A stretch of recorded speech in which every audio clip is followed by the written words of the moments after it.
Prepare for A Rood Awakening.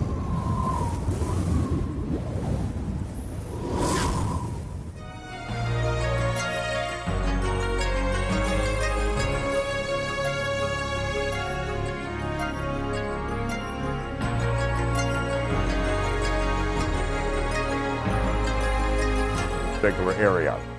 Now, Jerusalem was destroyed in 70 of the Common Era.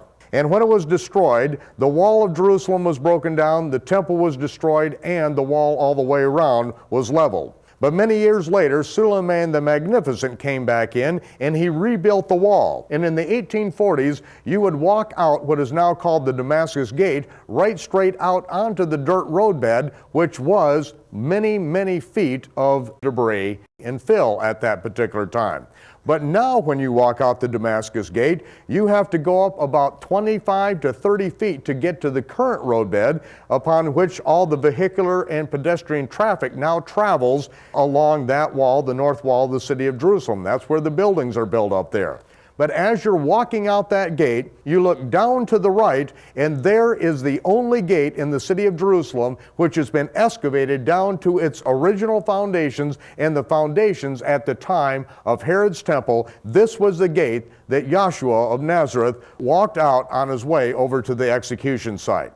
Most of the streets over in Jerusalem and what is called the Via Dolorosa is actually 20 to 30 feet above the actual level that it was at the time of the Messiah. And we see that basically what you're looking at now is 30 feet of debris and then all the buildings built on the many times that Jerusalem has been destroyed during that period of time.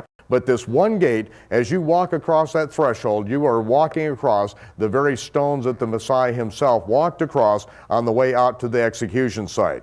Now, the top of the hill, as you see there on the left, that is now an Arab graveyard. That is currently the highest peak of Mount Moreh-YAH. And it was in this area, right along here, that Ron Wyatt, who had been down at the Red Sea crossing site, and they were doing the filming of the chariot parts in the strewn for a mile and a half on the bottom of the Red Sea, in which he became very badly sunburned. They had to stop their diving, and he went back to the city of Jerusalem and had to wait 2 more days until his airline ticket home. He was walking in the area where this red arrow indicates, and as he walked along this area with the gentleman from the Department of Antiquities, he said that he reached out with his left hand, and his left hand pointed at a pile of junk that had a dead cat on it, and with his mouth he said, "That's Jeremiah's grotto, and in there is the Ark of the Covenant." He said as soon as he said that, he drew his hand back and realized this is, first of all, a ridiculous statement to make in front of a professional archaeologist, and that he had never even thought about looking for the Ark of the Covenant. But what the man said that was accompanying him was even more remarkable. He said, "That is wonderful. We'll take care of your permits, put you up with a place to stay, take care of your food and your laundry. When can you start?" He had no idea. He was due back at work as a nurse anesthetist back in America, and after 6 months he came back and he began digging in that area. It took years of excavation, but this is the area that has been excavated, and they got down to the original cross sites, and many of these things are available to see on video. In fact, I met recently with Jim Baker, who took a professional film crew down there with him before the demise of PTL. He took the film crew down with him to the crucifixion site, videoed all this area down there, and hopefully we'll be able to show you some of those things very soon. But this is the area of the crucifixions. Now, I have to discuss something and show you something that transpired in the spring of 1999. It was that year in which there was no rain in the land of Israel. In fact, the Sea of Galilee was down well below the red level, and there was no rain happening in the land of Israel this last year. But while there's no rain falling, up on the Temple Mount there are 4 cisterns which are carved out of solid stone. Those cisterns at one time had water diverted into them so that water could be drawn out for the use on the Temple Mount. But what happened is that during a time of drought and no rain, water began gushing into those 4 cisterns up on the Temple Mount. Why? What was going on? I received a call from one of the original founders of the Temple Treasures Institute asking me to come out to his home to discuss things concerning the Ark of the Covenant. When I got out there, we ended up staying up into the wee hours of the night, and he began laying some things out concerning the Ark, and he knew that I was involved in some of the things concerning the Ark, and that I was there teaching most of the time behind closed doors to people there concerning these things. And he was the one that said that it was several years ago that he was sent down into Ethiopia, because he, as one of the original founders of the Temple Treasures Institute, had to know, and the Temple Treasures Institute had to know, if the Ark of the Covenant was in Ethiopia. They felt it was very, very improbable that it could be there, but yet what they did is they got together a large sum of money, and he went down into Ethiopia and bribed his way into the compound or the church in which they say the Ark of the Covenant is. He paid a very high price in that bribe to get down into that church. As they then took him all the way down inside, they then showed him the Ark of the Covenant. And he said, "Where is it?" And they said, "Right there. If you're supposed to see it, you'll be able to see it. But if you're not supposed to see it, you won't be able to see it."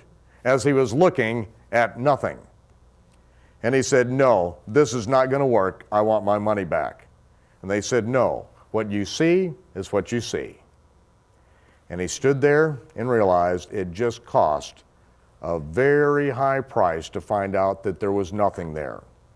But that's not really that surprising, because the whole legend of the Ark of the Covenant being in Ethiopia goes back to a legend that Solomon's son, by the Queen of Sheba, Queen of Ethiopia, who, Solomon's son being raised in Jerusalem, then made a copy of the Ark of the Covenant.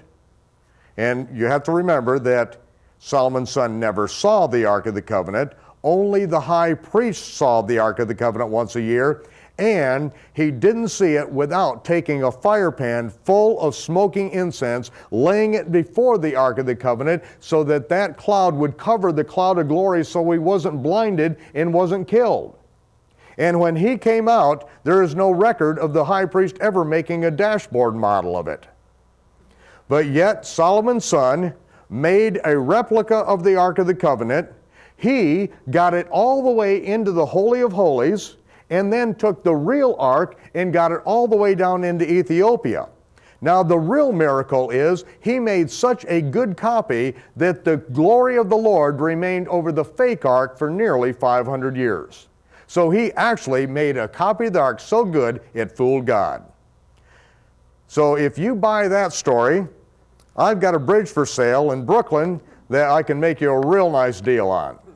But yet that is what is being promulgated out there. Tonight I'm going to show you what has been found and the details of these things, because as we were out in his home late that night, he said that the Arabs panicked when this water began flowing into these 4 cisterns. They had no idea what was going on, and this shot shows what I took the very next morning, got up early, went up on the Temple Mount, and right after the Muslim hours of prayer, then they set up an apparatus to lower down a big pump into each of these 4 cisterns, and all day long pumping the water out because they were afraid that it may be undermining the foundation of the Dome of the Rock.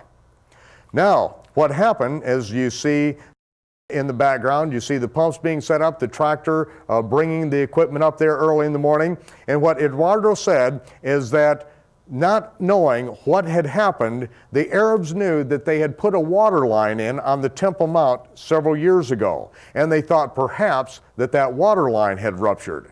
Excavating in this area, the Temple Treasures Institute had men that got up there and took pictures of this water line that had gone in a straight line until the Arabs had run into these huge foundation stones and had to shift that water line over to go around these huge foundation stones. With those photographs and knowing already where the northern foundation of Solomon's temple was, they said at that time then they could accurately measure it, and they knew that the southern foundation of Solomon's temple had been uncovered, and that the ancient stone underneath the Dome of the Spirits, which you see, which is the Dome of the Spirits is where the red arrow is, that stone under there is in the middle of the Holy of Holies of Solomon's temple. And so it is that I got up there the next morning and began photographing. I went into that. He said that if you go into that Dome of the Spirits, that they will immediately throw you out. So what I did, first thing in the morning, I came up there and I stood right in the middle of that. Within a few moments, there was a very irate Arab that ran out and told me, "Get out of there, get out of there." And I looked around and said, "Who, me?" And I'm going to carry this on as long as possible. He came all the way around and refused to speak to me until I stepped out. And I said, "Well, why? What is this?" And he said, "You can read about it." And I thought he was going to give me a brochure or something. And I said, "Where?" "In books, now leave." So I did. I left in a big circle, came back and began taking pictures. On the right-hand side, there you see the approximate area where that water line was in, and then underneath the Dome of the Spirits is that huge stone which is underneath the Dome of the Spirits. It is in a direct line with the Mercy Gate. The Golden Gate, the Mercy Gate, right down the middle, which again shows the location concerning Solomon's temple. Now as we look at the same thing, we have the dome, and then we have that straight line that goes right straight out, the Eastern Gate or the Mercy Gate. Of course, the Mercy Gate has been all blocked up, and the Arabs have put a graveyard there to keep the Messiah from coming through the gate. Like that will work. But Herod's temple and the Dome of the Rock are south of the Kotel arches. This is the Wailing Wall or the Kotel, the wall, and you see that dark line above the red line that we put there from the oils on our foreheads and hands touching the wall there. And you see where the seam of the wall is on that gold line, and to the south is the location of the Dome of the Rock. That is where Herod's temple was built.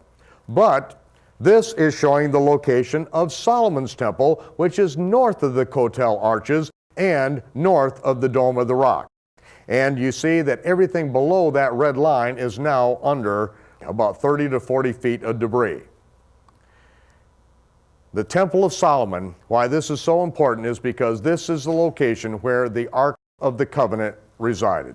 Solomon built the temple to put the Ark of the Covenant in, and you're going to see some things tonight that we've been waiting 3,000 years to understand. Michael Rood will return with some closing thoughts in just a moment. The Ark of the Covenant is indisputably the most holy object on planet Earth. We have been warned throughout the pages of the Hebrew Scriptures that the Ark of the Covenant is not to be trifled with in any manner.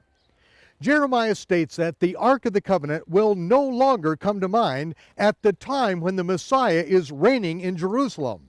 But until that day, the Ark of the Covenant will continue to hold great prophetic significance for the last days.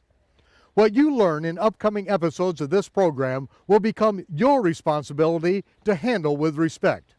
What you will soon see and hear will change your life forever.